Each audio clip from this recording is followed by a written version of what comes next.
പിതാവിൻ്റെയും പുത്രൻ്റെയും പരിശുദ്ധാത്മാവിൻ്റെയും നാമത്തിൽ ആമേൻ. എൻ്റെ പ്രിയപ്പെട്ടവരെ, ഇന്ന് ഫെബ്രുവരി 8 ഞായറാഴ്ച.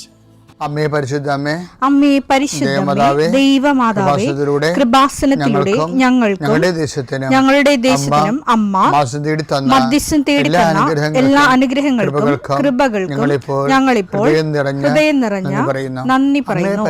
അമ്മേ പരിശുദ്ധമേ, ദൈവമാതാവേ, 2004 ഡിസംബർ 7 ഉച്ചകഴിഞ്ഞ് 2:30 കൃപാസനത്തിൽ സംഭവിച്ച അമ്മയുടെ പ്രത്യക്ഷപ്പെടലിനെ കുറിച്ച് തിരുസഭയ്ക്ക് സമർപ്പിച്ചിരിക്കുന്ന പഠനരേഖകളുടെ മേൽ സഭാത്മകമായ പഠനം ആരംഭിക്കുവാൻ ഞങ്ങൾ പ്രാർത്ഥിക്കുന്നു.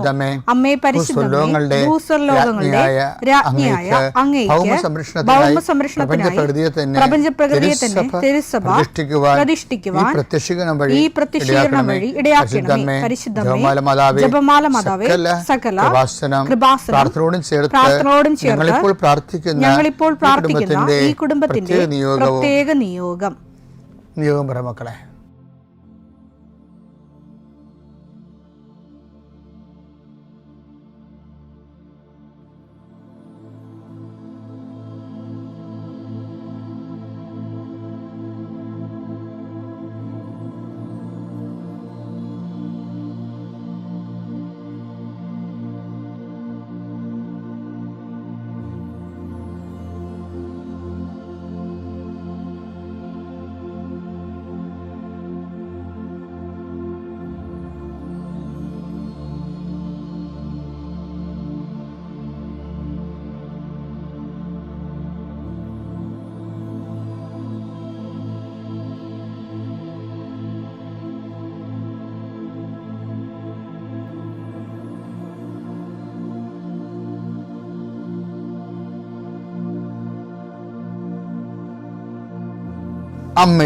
അമ്മയുടെ പ്രത്യക്ഷീകരണത്തിന്റെ ഈ അനുഗ്രഹവേളയിൽ ഞങ്ങൾക്ക് സാധിച്ചു തരുവാൻ കനിയണമേ.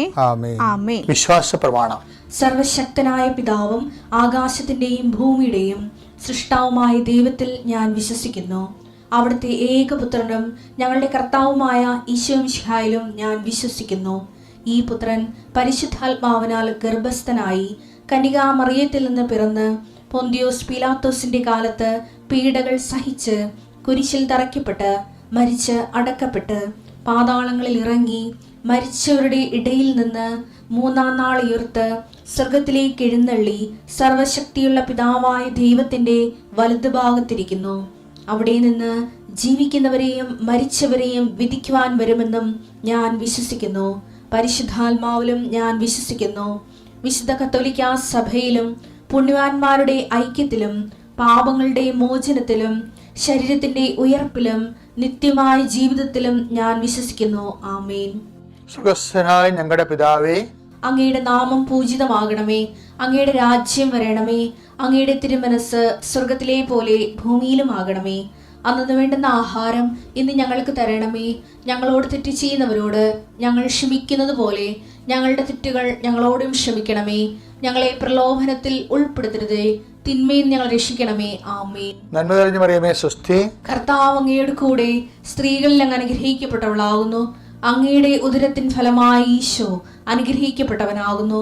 പരിശുദ്ധ മറിയമേ, തമ്പുരാന്റെ അമ്മേ, പാപികളായ ഞങ്ങൾക്ക് വേണ്ടി ഇപ്പോഴും ഞങ്ങളുടെ മരണസമയത്തും തമ്പുരാനോട് അപേക്ഷിക്കണമേ. ആമേൻ. കർത്താവേ, നിന്റെ ഉന്നതമായ നാമത്തിന് സ്തോത്രം ചെയ്യുന്നു. കർത്താവേ, നിന്റെ വിശുദ്ധ പൗരോഹിത്യത്തെ മഹത്വപ്പെടുത്തണമേ. കർത്താവേ, സഭയിലുള്ള സാന്നിധ്യം പ്രകടമാക്കണമേ. 40 വർഷം അർപ്പിച്ച കുർബാനയുടെ യോഗ്യതയാൽ കൃപാസ്ഥാനത്താരെ ജീവനോടെ പ്രത്യക്ഷപ്പെട്ട പരിശുദ്ധ അമ്മയുടെ പ്രത്യക്ഷീകരണ സ്ഥിരീകരണത്തിനായി ഇന്ന് കൃപാസ്ഥാനത്താരെ നടക്കുന്ന 10,000-കണക്കിന് മനുഷ്യരുടെ പ്രാർത്ഥനയോട് കൂടെ ദൈവവേദലെ ഞാൻ നിന്നെ ഈശോനാമത്തിൽ ആശീർവദിക്കുന്നു. കർത്താവേ, ജോലിയില്ലാത്തവർ, വീടില്ലാത്തവർ, ജീവിതത്തിൽ കലഹങ്ങളും ഭിന്നത പിരിഞ്ഞു താമസിക്കുന്ന ജീവിത പങ്കാളികളെ, കുഞ്ഞുങ്ങളുടെ തെറ്റായ അവസ്ഥകൾ കണ്ട് വിഷമിക്കുന്ന മാതാപിതാക്കന്മാരെ, ശാരീരികമായ രോഗങ്ങളെ അവസരപ്പെടുന്നതും രോഗം ആകുന്നതിന് സമയമെടുക്കുന്നില്ല എന്ന് ഓർത്ത് ഉത്കണ്ഠപ്പെടുന്നവരെയും സമർപ്പിച്ച് പ്രാർത്ഥിക്കുന്നു. ഇന്ന് യാത്ര ചെയ്യുന്നവരെ, ഇന്നത്തെ യാത്രയ്ക്ക് വേണ്ടി വിവിധമായ ഒരുക്കിയിരിക്കുന്ന ലക്ഷ്യങ്ങൾ, കണ്ടുമുട്ടുന്ന വ്യക്തികൾ, സംസാരിക്കുന്ന സംഭാഷണങ്ങൾ, എഴുതുന്ന രേഖകൾ, ഒപ്പിടുന്ന ഡോക്യുമെൻറ്റുകൾ, പങ്കെടുക്കുന്ന ഇൻ്റർവ്യൂകൾ, സെൻഡ് ചെയ്യുന്ന മെസ്സേജുകൾ എല്ലാം കർത്താവിൻ്റെ കൃപയാൽ നിറയപ്പെടാനും, നീ ഇന്ന് തിരികെ എത്തുന്ന സമയത്ത് കർത്താവിൻ്റെ കൃപ നിന്നെ നിറഞ്ഞു നിന്നുകൊണ്ട് സന്തോഷം വന്ന് ഉറങ്ങുവാനും, ഇന്നത്തെ ദിവസം മുൻനിർത്തി നീ കണ്ടുമുട്ടുന്ന ഓരോ നിമിഷങ്ങളെയും, നിൻ്റെ ഓരോ സമയങ്ങളെയും, സന്ദർഭങ്ങളെയും, എല്ലാം സംരംഭങ്ങളെയും പരിശുദ്ധമ്മ ദൈവമാതാവിൻ്റെ മധ്യസ്ഥത്തിൽ രാത്രിയും തിരിച്ചെത്തുന്നവരെ കർത്താവിൻ്റെ നാമത്തിൽ മാതാവിൻ്റെ മധ്യസ്ഥതയിൽ ഞാൻ നിൻ്റെ ജീവിതത്തെയും നിൻ്റെ കുടുംബത്തെയും ഈശോ നാമത്തെ ആശീർവദിക്കുന്നു. ലാസ്റ്റായിട്ട്, അവസാനമായിട്ട്, വിശ്വാസ വളർച്ചയുടെ 10 ദിവസത്തിൻ്റെ അനുഭവങ്ങളിലൂടെയാണ് നമ്മൾ സഞ്ചരിക്കുന്നത്. നമുക്ക് 2 10 ദിവസം 1 5 7 ഒരിക്കൽ കൂടി വായിക്കാം.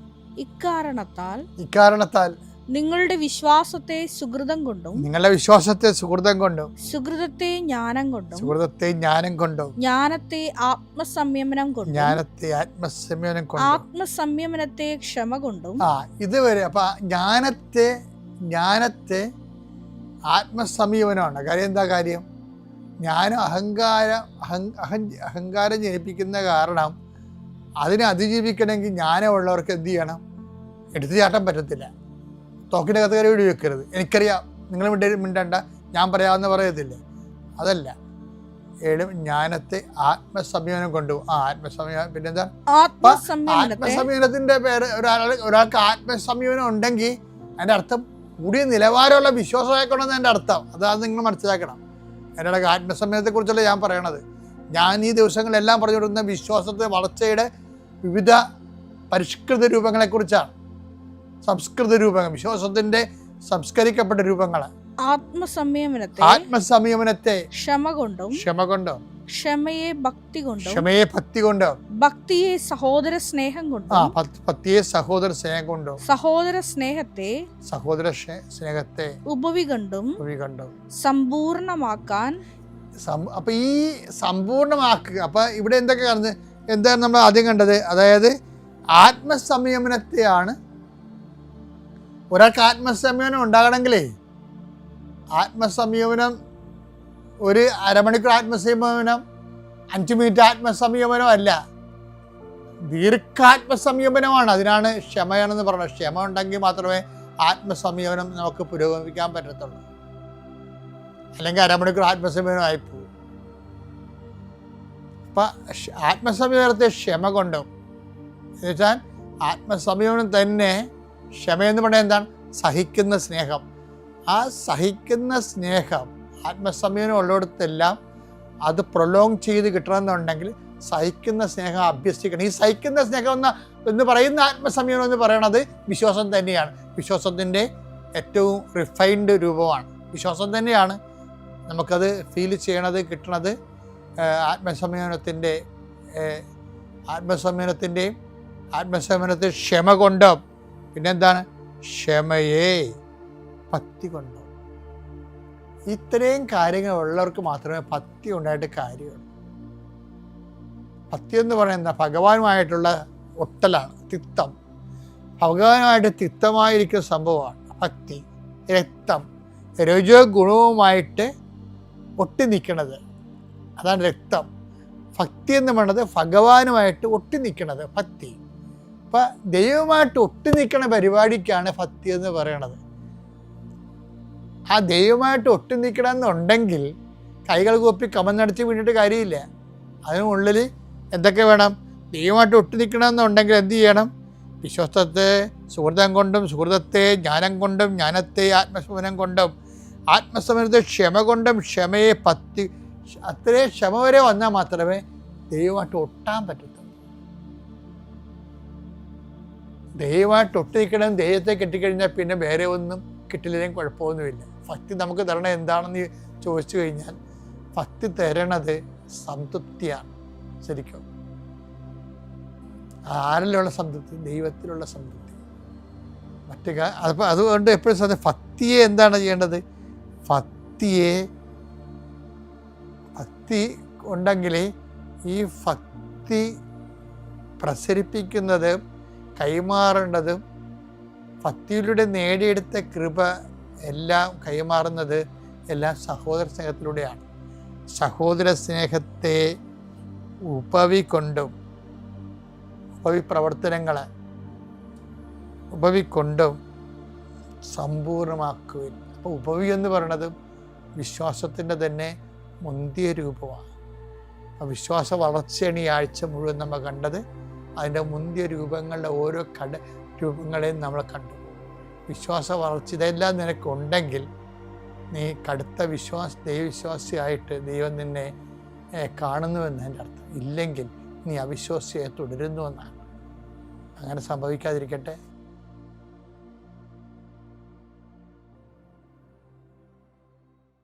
അത്യപൂർവ ദൈവാനുഭവങ്ങൾ ഇനി നിങ്ങൾക്കും സ്വന്തം.